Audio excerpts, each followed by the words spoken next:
It's with some anxiousness that I stand up here looking down on various interest groups. I'm trying to find a way to weave through all of them without offending too many of them.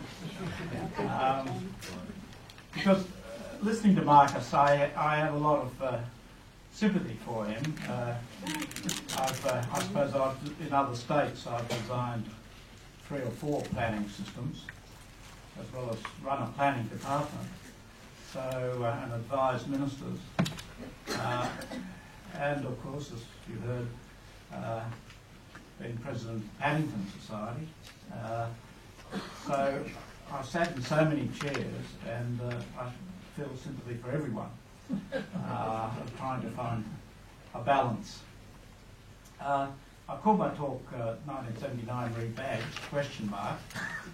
Because I'm disappointed in the proposals, because far too much of the existing system has been kept. And it's a pity that we didn't go back to the beginning and build something much simpler and much more transparent than a rebadging, what's essentially a rebadging of the present incredible complexity. So how do we assess this package? And it is a bit like peeling an onion. You get the layer off, you think, oh, well, that's it. Then you realise another layer, then another layer. And I'm probably only halfway through the onion, I'm already crying at it. But it helps it's helped me to think about the architecture of the legislation, or of the system that the legislation is trying to create, the administrative law system, speaking like a lawyer. What is it? Who are the players? What powers do they have? What processes are there written into the legislation? I think it's really important to try and grasp the ideology that's inherent in the legislation, and of course is inherent in a lot of the statements by the operators, the proposed operators of this system,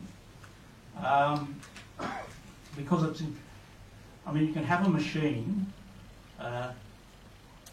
depending on the operators, you can drive it in this direction or that direction, but sometimes the legislation is written in such a way that it really only can be driven in this direction. So you need to assess the legislation to say, is this something that could be driven in different directions? Because that's critical. I mean, when you look at a piece of legislation, it's important to see it not in terms of having nice Mr. Brad Hazzard as the minister, but, you know, New South Wales has known, and I regret to have to say this, but as an ex-ICAC commissioner I probably can,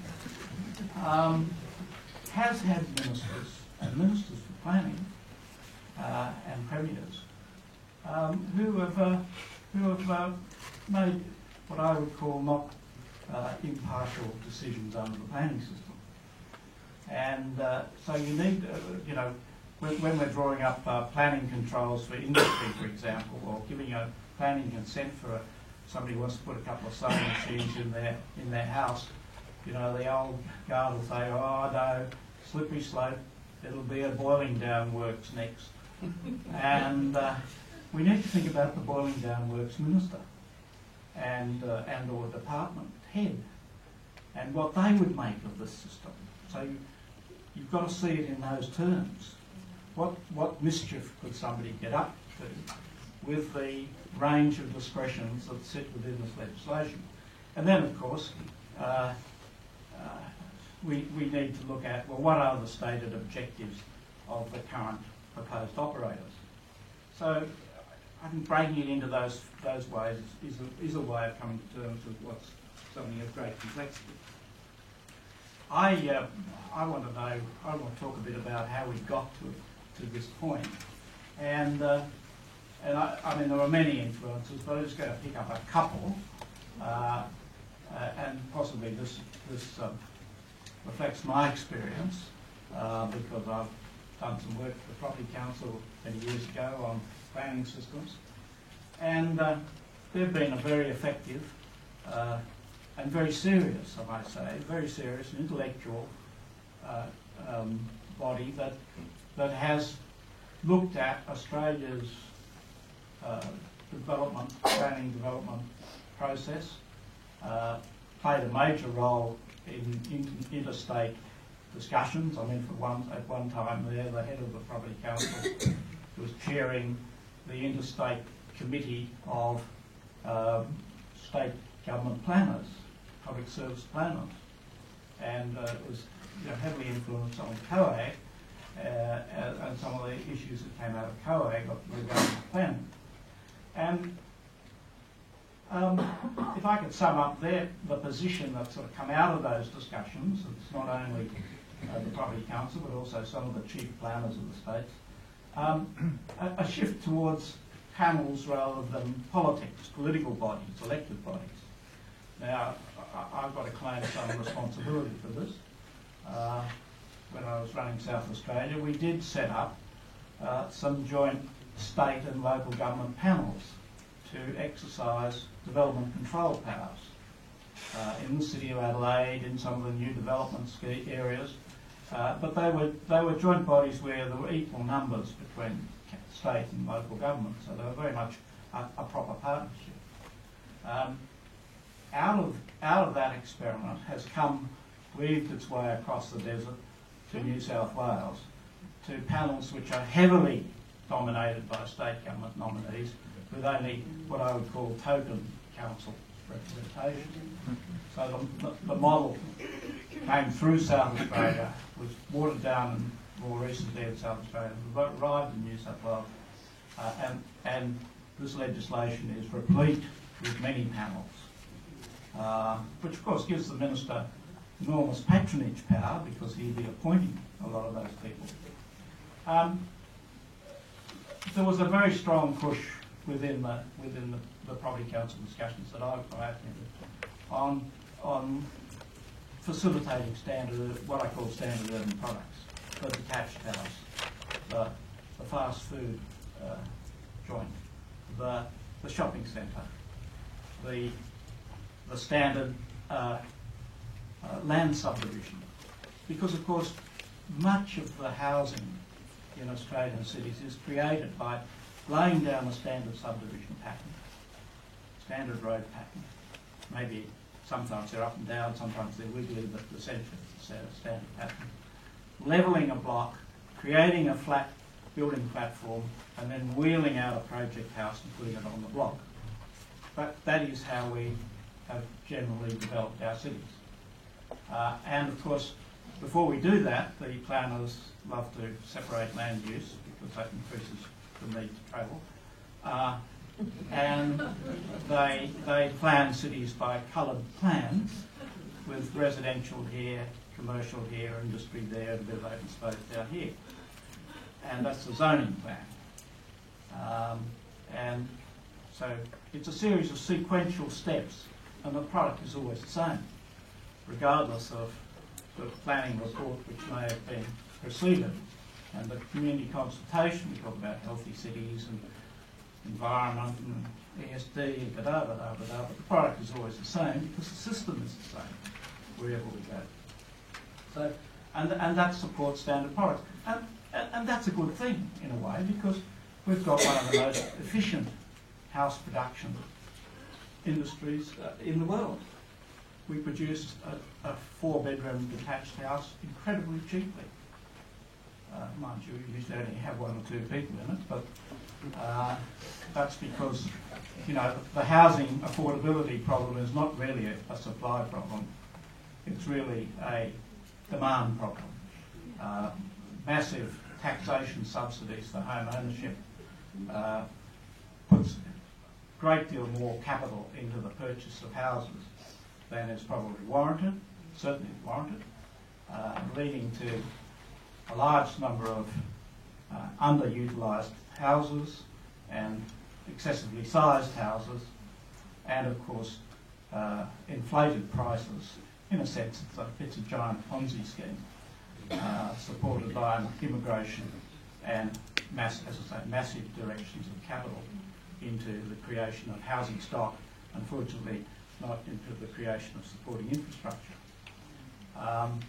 So, of course, we could save that, but only we could alter that and make housing much more affordable for everyone.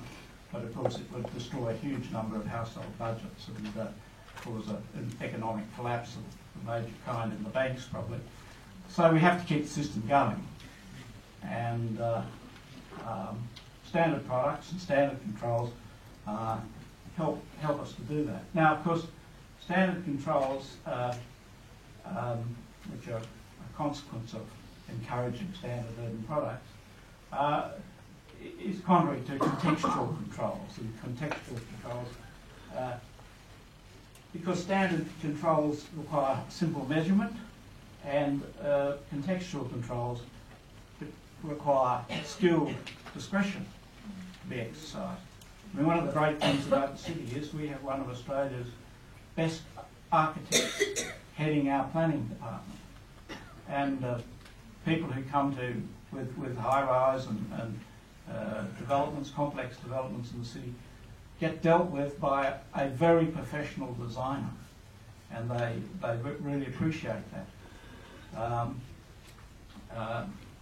Somebody who is able to do more than simply measure the height and floor space, but is actually able to engage. And because he can engage, the developers feel obliged to employ good architects. And so you've seen this terrific movement over the last 10 years where, you know, developers are advertising apartment buildings in the City of Sydney by the architect, saying this is a XYZ design building. And that's been brought about because we've had contextual controls and we've exercised really expert design discretion over what comes before us, as against merely ticking the box. So a lot of what's been going on over the last 10, 15 years has been this yin and yang between standard controls, standard designs versus contextual controls. Now, another country, of course, but you'd never know except for the flag. But this is a classic standard, and indeed one of the main pushes on the Property Council was a property manager for a fast food chain. I won't necessarily say it was McDonald's. Because his test of a good planning system was he could put his standard products on a standard zone anywhere in Australia and nobody could say no to it. That was a good system. And here we are in New South Wales. And here's an old-time standard product. This is in the days when we used to have standard ticker box controls for apartment buildings. This is a Schedule 7 apartment in just around the corner from me. And you can see it's in what's now would be a heritage conservation zone, where you wouldn't be able to do that. But it's a classic example of standard product. Here's a modern product which is contextual. It's a contextual design. Somebody has exercised some discretionary control over the designer. I may say the designer is somebody who doesn't appreciate being told what to do, but nonetheless, that's what we got. Here's another example. I mean, on the corner one is a modern building, and of course this is a row of terraces. Again, contextual design, where discretion is exercised. Here's your standard subdivision. This is all standard stuff, ticker box stuff. More ticker box stuff. That's Canberra. That's your 80%. The next slide I'm going to show you is an old one. When we were a group of young hopefuls were running a government, we took on the planning people in Canberra and said, we're not going to obey any of your rules, we're going to design something for ourselves. We doubled the densities and created this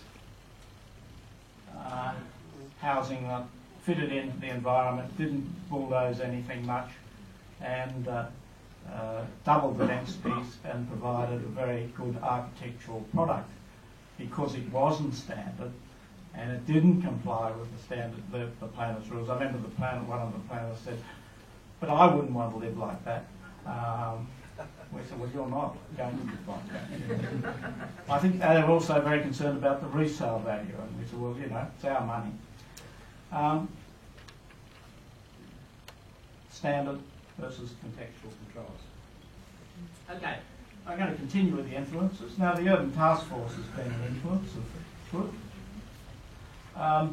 And one of the things that they were founded to do, really, was to find a better way of having spot rezonings. Now, there's a lot to be said for spot rezonings, because one of the purposes of development controls is to reduce land values. They are negative controls. They, you know, if the market's going to produce what you want, well then don't bother to control it. But if it's not, then control it and bring the price down. Now, for those of us in development, we know that if you can buy land at this price and go to the government and get an exception for your particular parcel to increase the development rights to that, then that's a very nice way to make money. And so spot rezonings are, you know, really the best thing you can get if you're a developer, or maybe for the rules to be waived, you know, 20% more FFR or a few more floors and that sort of thing. Getting more from a development than the vendor thought you could is the name of the game. And so this is what Part 3A was. It was a more direct, efficient way of getting a spot rezoning. And I don't think we can underestimate the influence of the planning profession. Clearly, the white paper is a paean of praise to the planning profession. It's going to do more than tick boxes, because we're going to re-educate them as economists and urban designers and so on. And they've always had this dream of having layers of policy plans with some statutory force, so that the planning department can tell the rest of the state government how to run things. The 1979 Act was absolutely designed to do that. There were state plans, there were regional plans, there were local plans. We never got any state plans, we never got any regional plans, really, except sort of big local plans. And then we had LEPs, which were just zoning plans. So we're having another go now, and we're going to pass legislation to say we're going to have these statutory documents which are called state, regional, sub-regional plans. And as an ex-bureaucrat, I've got to say I'm very cynical about it. I don't underestimate the ideological commitment to it and the wish to have it, but I can tell you, if you come up with a document which actually says something firm and difficult, and you run it in through the cabinet, it comes out the other end saying nothing. Because, quite rightly, treasuries and premiers' departments do not like to. I mean, I've had ministers say to me, "What does it mean, John, to say that you're making this document under legislation when it's suggesting that we should drive an expressway through my electorate?" What does that mean? You know, what does statutory force mean? Does it mean somebody can go to court and tell me to start building the expressway? And of course the answer is, you either say nothing in these plans, or you forget about them, as we've done since 1979, and not do them. Now, I may be putting the wrong impression on some of the members of the Planning Institute, but there's been a lot of talk about wanting private certification of planning proposals in the same way that the building inspectors got private certification for buildings, to my mind, you can never make that right. You can never fix a regulator being paid by the regulator. Now, I want to briefly talk about what I think is the ideological shift since 1979, and I don't want to suggest it's this government. It's been going on for a long time. Many of the amendments that occurred to the Act were getting rid of some of the ideology of the 1979 Act, which I should say I had some severe problems with in terms of the architecture of the mechanics of it. But certainly it had this idealistic, if somewhat naive, proposal that what you did is you started with an environmental study, and somehow out of the environmental study came the proposals for land use. So that was first.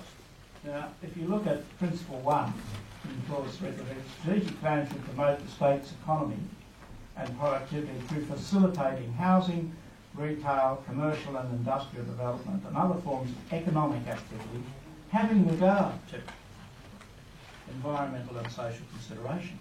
Now, we lawyers know that having regard to means that you have regard to it and then you pass by on the other side. It has a very clear meaning.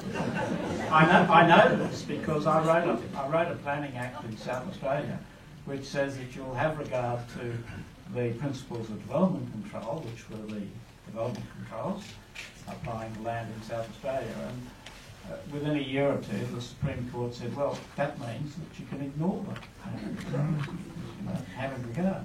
So we have to strengthen those words very considerably in the Act. If we go to Principle 10, local plans should facilitate development that is consistent with the Strategic Planning Act and should not contain overly complex or onerous controls that might adversely impact on the financial viability of the proposed development. I find this a pretty extraordinary section. The purpose of development controls is to affect financial viability. That's what they do.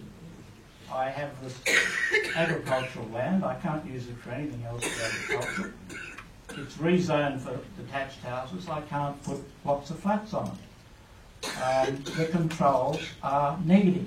They are never positive, except when you lift them, of course. So I simply, I think legally that's a nonsense section, but it sort of reflects some of the ideology that's inherent in the drafting.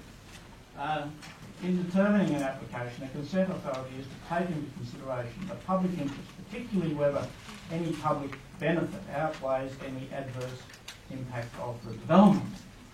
Now that's a sort of classic, how would you like a new council chamber thing that used to go on in Queensland when there was rezonings, development-driven rezonings. Maybe a sports field, and then we can do away with the wetlands, or it's this concept of buying development rights that's inherent in that, which I find unfortunate. So there's clearly a shift from the 1979 ideology. I'm not saying that this government has made that total shift. Indeed, numerous governments since 1979 have shifted in the whole thrust of the Act in a different direction, and particularly over the last 10 years. But I think we need to look at these ideological pointers that are in the draft and hold them up to the light. Look, I want to say there's some really good changes proposed. I love the sub-regional delivery plans. I think the commitment to say we are about to double the population in this part of the city or in this town, and here's the list of infrastructure. In the city we really welcome this. We've as you know, been approving huge numbers of new apartment buildings, particularly down towards Botany. And there are very expensive infrastructure improvements need to be made by the state government to support those populations. The thought of having a sub-regional delivery plan that locks people in to providing that infrastructure expenditure is a great thing. As an ex-bureaucrat, I've got to say, I wonder how much of this Treasury is really going to allow.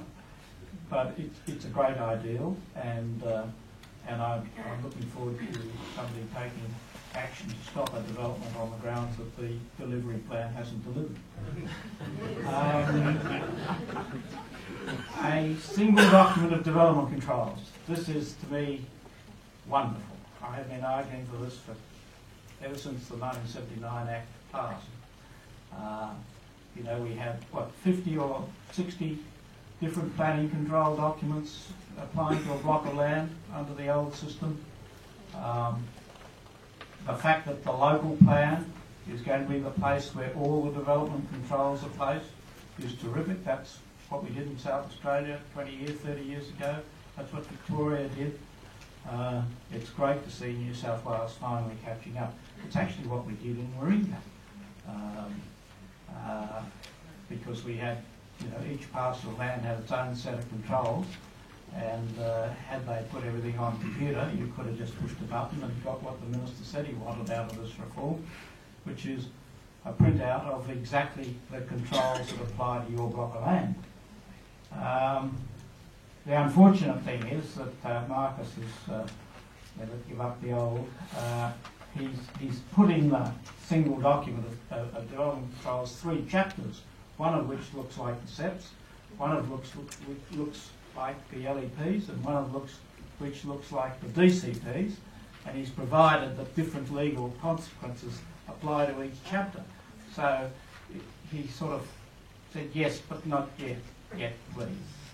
I still want to keep that much of the old, instead of saying let the drafting of the controls determine the relative weight. Use must or should as it, or could, to say whether something's really important or not so important, and don't continue this absurd business of the relative weight between an LEP and a DCP. I mean, if ever there was a bit of legal nonsense, it's that.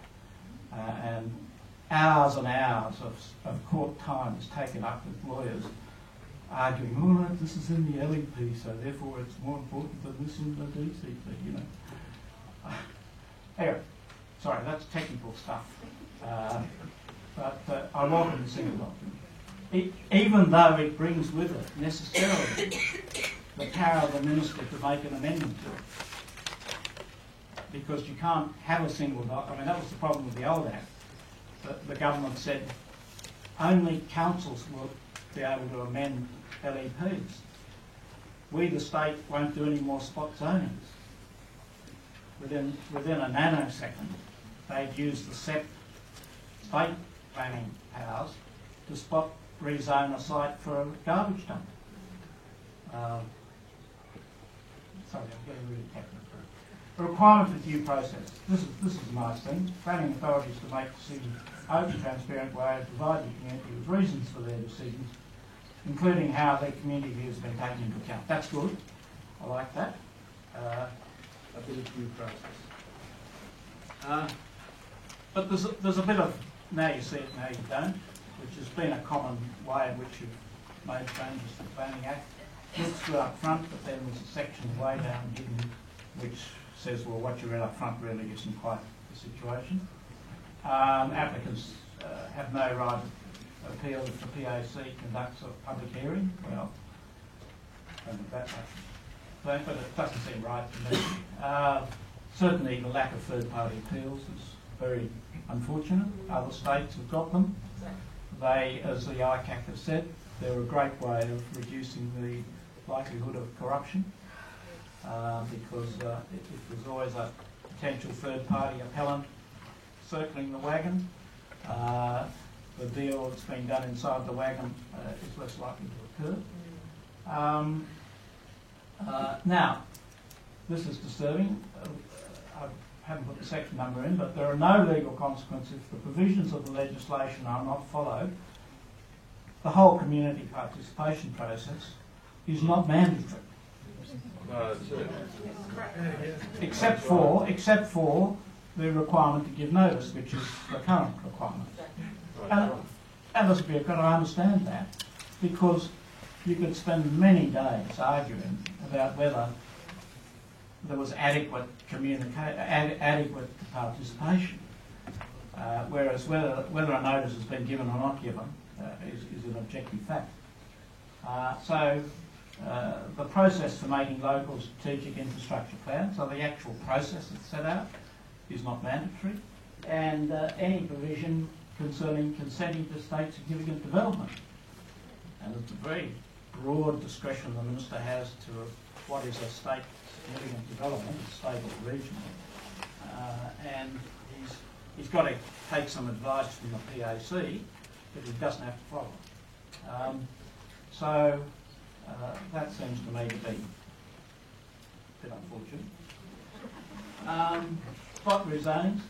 Well, it's been tightened up, but there's lots of opportunity. There's state significant development, there's ministerial amendments to strategic plans, there's appeals against rezoning applications to a panel, and that's been a long time thing for the developers in New South Wales. Queensland's had appeals against rezoning for years. One of the reasons when you go across the border from Tweed, you know, you're never out of sight of a shopping centre. Years of developer-driven spot rezoning and strategic compatibility certificates. And the whole gateway provision. I mean, it goes to the council, it goes to the department, might go to a panel. Then the community are consulted. And I've had community members say, well, what's the point? You know, that's right. It's essentially been ticked off, subject to community participation. Yeah. I mean, it's a joke. What does that mean? Appointed panels or elected officials. Now, you know, as an ex-ICAP commissioner, I've got lots of problems with councils and the way in which councils make development control decisions, individual decisions. But my position is IHAPs, which I guess I was responsible for, are a good way of dealing with disputes over individual decisions. Leave the decision to the final decision to council, but following a proper hearing process rather than 11:30 at night in front of the council. I don't know if you've ever done that, but you know, it's pretty unedifying experience. And I think the IHAPs have been working very well, and all councils should have one because it's a proper process. But in the end, the council can make the decision. But I mean, I do have some problems about ministerial appointed panel members making development controls. I mean, making the plans. Who are they? I mean, they might be wonderful people now, but you know, it is so easy to stack them over time with people who are going to do the right thing. I mean, who are they? And it gives them a lot of power because unlike IHAP members who are, you never know who's actually going to be on the IHAP at the time that you appear before them because they have a bigger panel than there are on any one night. These members of the planning panels become players and they can have other jobs. Now I thought that in the Green Paper they made some suggestions for Parliament playing a role and further protection for the panel members, which I thought could have been followed. Really, there's a marginal role for local government and elected persons on the whole system. And there's no statutory protection for the Director General's position, which I think he should have, or she should have, so that they can't be dismissed other than, say, going to Parliament for a resolution of Parliament. Because that statutory provision is absolutely key when you look at the things that that it does. So, I'm disappointed that there's not a brand new approach, much simpler, much clearer, much more transparent and easy to understand. Disappointed about standard zoning, standard controls. I'm disappointed that discretionary assessment is not supported sufficiently. I'm disappointed that we are only having regard to environmental and social consideration, and the words ESD and urban design are not in the documents.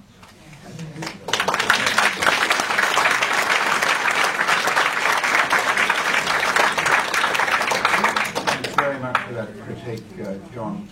We've got time, I think, for some questions. Please make them questions and not comments, because John put the effort into analysing the exposure draft.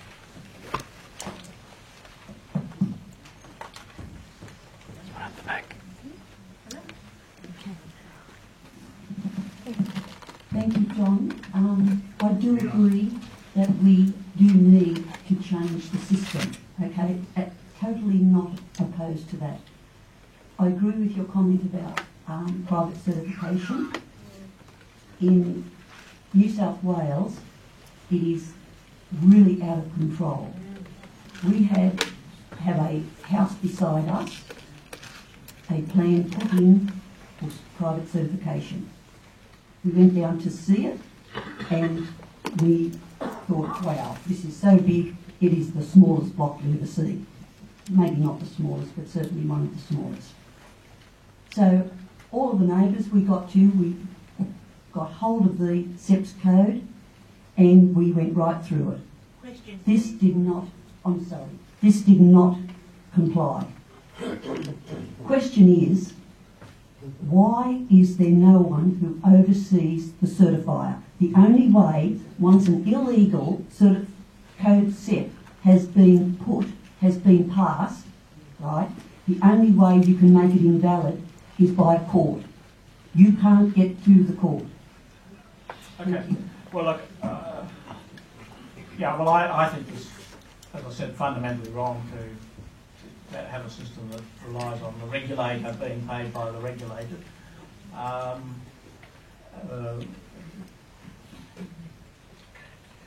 feel, well, if you really want to go down that path, then requiring the certifier, allowing the council to have 3 or 4 days check the certifier's certificate. They don't check it. Well, they're not allowed to check it. No. They're not allowed to check it, but to give the council a power to say no. Now that there's all sorts of corruption issues and delay issues and things like that, but some way in which somebody sees what's going on, and certainly some sort of appeal would be great. But there's no easy way to fix it, by the sound. There's no easy way to fix it because it's fundamentally wrong. It's just fundamentally wrong. Well, why have we got it? If it is fundamentally wrong. Because it's very efficient.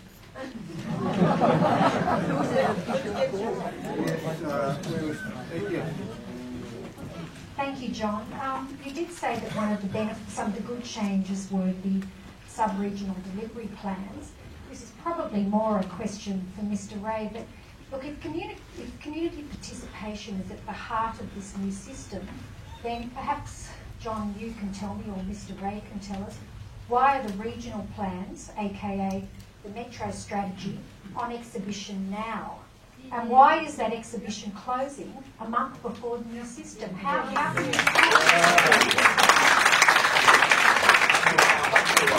Maybe that's something to be picked up later. as long as it is picked up. The Minister says it's not. It's been extended to the same period? Is that right? So the answer is you've got your point. But where is there community participation in that? Well, I think it's been extended to the same time. So. Another question? Has there been an announcement? Yeah, 5 weeks. Just made. Good morning, Mr. Mant. My name's Noel Plum and I represent the Ryde Community Alliance. Having listened to your talk, I have a great concern, and it boils down to a basic question. Is it back to the 1960s, where the real estate developers ran the planning in this state with most unfortunate consequences.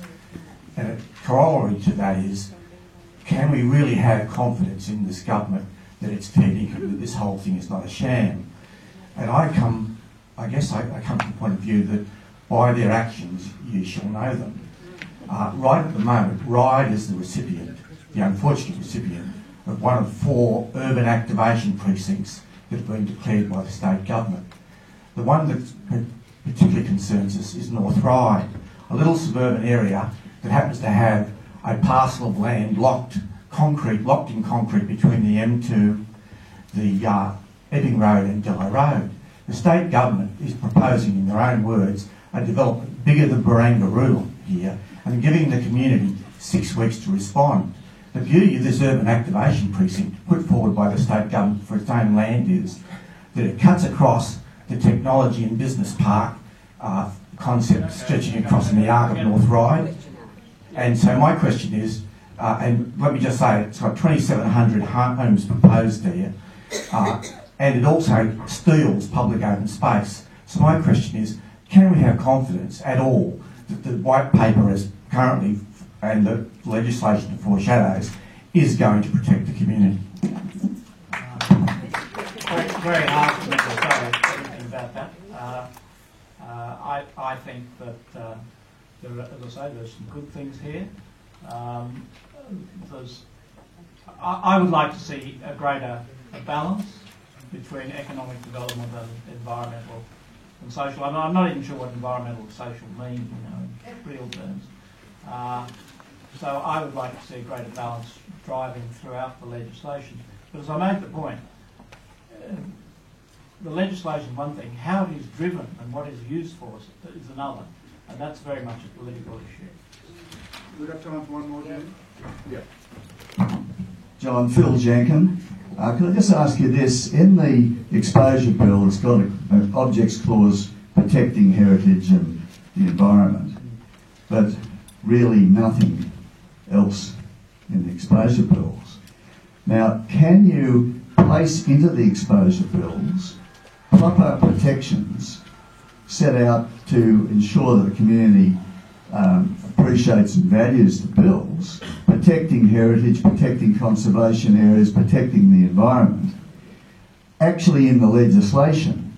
Because if that happened and it guided principles of strategic planning and at the local level, then in my view the community could easily come on side and look with the government on the questions of where are the appropriate places for growth. Yeah, look, I mean, I take Marcus's undertaking that heritage conservation areas will remain, and an ex-Paddington person, I think that's great. My concern is that, we middle-class people get our heritage conservation areas, and thanks very much, that'll do us. What my concern is that everybody's place is important, not just heritage conservation areas, and that contextual controls should be able to be used everywhere that there are environments to protect. Now, if you go down that path, then you really do need, and what we've not had, is very efficient, very transparent, very competent development assessment by competent people. We get that in the city because we've got competent people, we can pay good people, we've got good architects, not just planners who are, essentially trained to tick boxes, with respect to some very good planners. And so the contextual controls require a whole new way of thinking about the process, which I don't think is in this. What we're seeing is what we've seen over the last 10 or 15 years. And there's, God, the process is so complex. For God's sake, just get me out of it and let me go down this simple path down here, where I can get my private certifier, tick a box, and put a standard product without anyone telling me no. And that then drives the sort of images that I've shown up there. That was what the Schedule 7 apartments were, the 3-storey walk-ups. He went to the building inspector and he measured the height, measured the setbacks, and away you went. And they were simple times, and they were dreadful times.